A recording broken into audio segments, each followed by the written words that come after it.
Conosco. Senador, no passado recente o senhor disse que chegará o dia em que o Brasil vai ver o ministro do STF preso. O senhor acha que as instituições brasileiras, à luz daquilo que a gente está vendo aqui, o Judiciário e até o Senado, a Câmara da qual o senhor faz parte, terão a coragem de levar adiante investigações, atuações contra ministros do Supremo com claros, evidentes envolvimentos em atos ilícitos, ou será suficiente uma frase do Gilmar para acovardar todo mundo? Não, eu tenho absoluta certeza que esse momento vai chegar. Absoluta certeza. Ele pode chegar nessa legislatura, na próxima, na seguinte, tanto faz. Porque os fatos, eles não desaparecem. Não adianta uma declaração autoritária, não adianta uma ameaça. Os fatos permanecem, os fatos estão ali. E cada vez mais brasileiros e brasileiras estão enxergando esses fatos. E a partir daí vão tomar decisões. Então, se essa legislatura se findar agora, esse ano, e não tiver a coragem, a independência para fazer o seu trabalho, ela será substituída, fortemente alterada nas eleições de outubro. E aí virá uma nova leva de senadores e senadoras que vão ser testados, é um teste mesmo. Isso aqui não é coisa simples, não, isso aqui não é brinquedo. Tem muita gente que é valente na internet, que é valente quando lida com pobre. Aqui a gente não lida com criminoso pequeno, se a gente está falando de investigação. A gente lida com os maiores interesses da República, com as pessoas mais importantes, mais fortes, mais poderosas.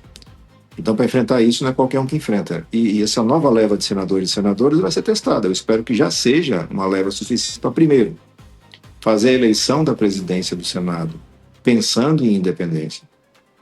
Porque esse vai ser um ato que vai ser concretizado em fevereiro do próximo ano. Em fevereiro do próximo ano tem uma eleição. Davi Alcolumbre vai ser candidato à reeleição e vai ter alguém disputando com ele ali.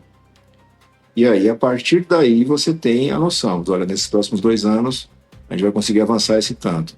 Esse pedaço não avança porque o presidente continua sendo Davi e ele não vai autorizar o andamento. E vamos testando. Na democracia, esse processo de aprimoramento, ele infelizmente ele não é rápido. Ele é lento, ele tem idas e voltas e ele exige de você coragem e resiliência. A gente tem que resistir. Desistir do Brasil não pode ser uma opção para as pessoas de bem. A gente tem que resistir, fazer um enfrentamento, perde, levanta a cabeça, vai de novo. Se você está do lado certo da história, essa é a sua missão para trabalhar. Estamos conversando com o senador Alessandro Vieira. Pergunta agora de Augusto Nunes. Boa noite, senador. Muito obrigado pela entrevista.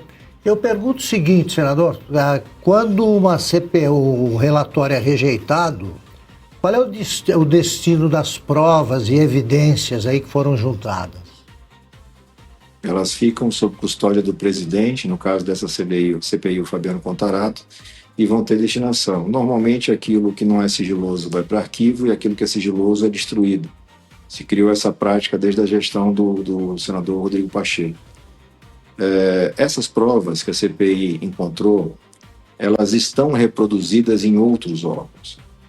Então a Receita tem um pedaço, o COAF tem outro pedaço, o Banco Central tem um terceiro, CVM, Polícia Federal. E esse conjunto probatório, ele vai ser submetido em algum momento ao ministro relator André Mendonça, no tocante ao caso ali que tem o Banco Master e seus desdobramentos.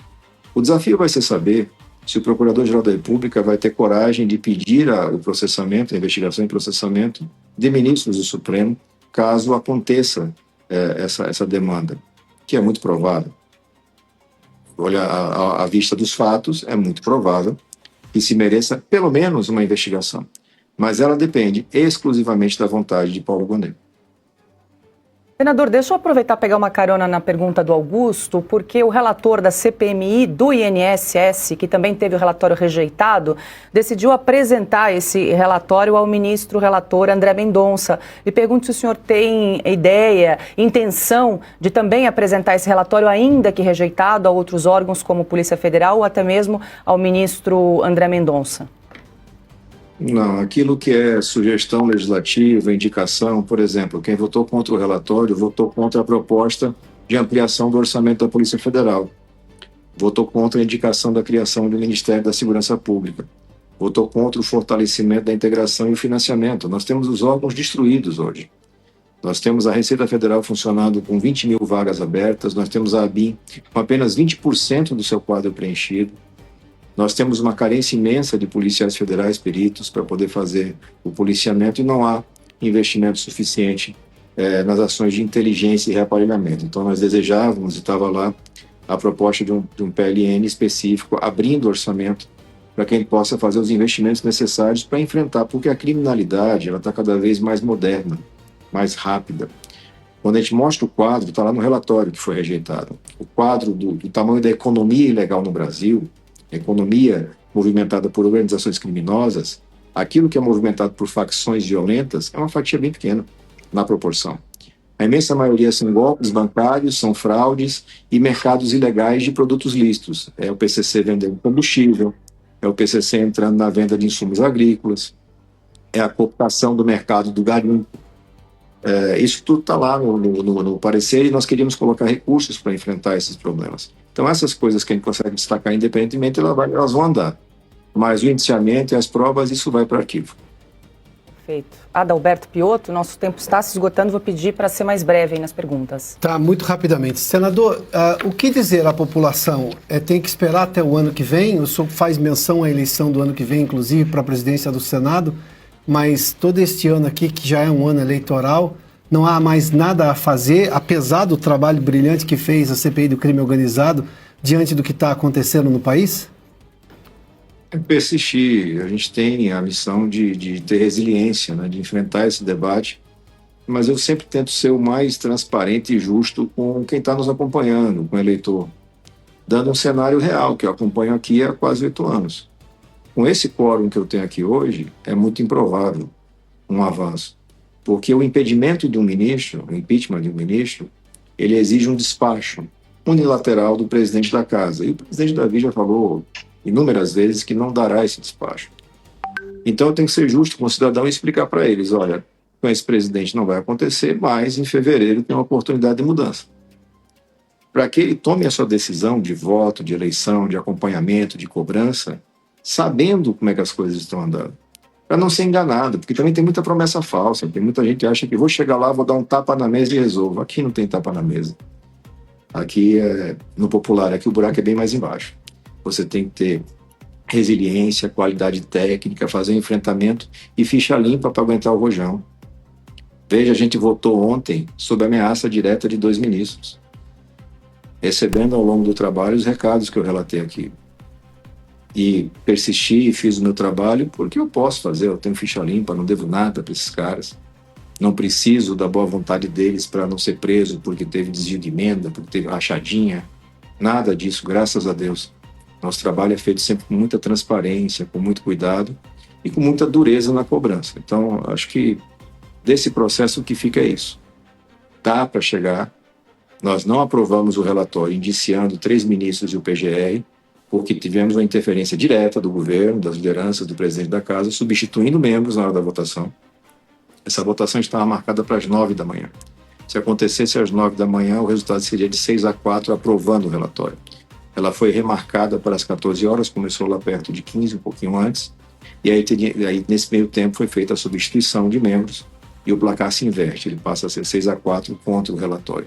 Votos decisivos de senadores que não participaram da CPI, que não lembram do documento, que não sabiam o conteúdo no qual estavam votando, que seguiram a orientação do governo. Isso também, esse registro é importante, porque deixa claro quem é quem está de que lado da história, e isso seguramente tem consequências políticas e eleitorais. Senador, temos tempo para uma última pergunta. André Marcília.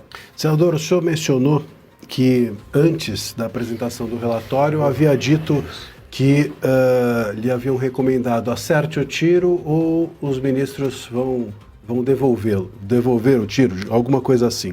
A minha pergunta é, o senhor considera que acertou ou faltou algo? O tempo de atirar eu deixei para trás há quase 8 anos, quando me licenciei da delegacia e vim para cá.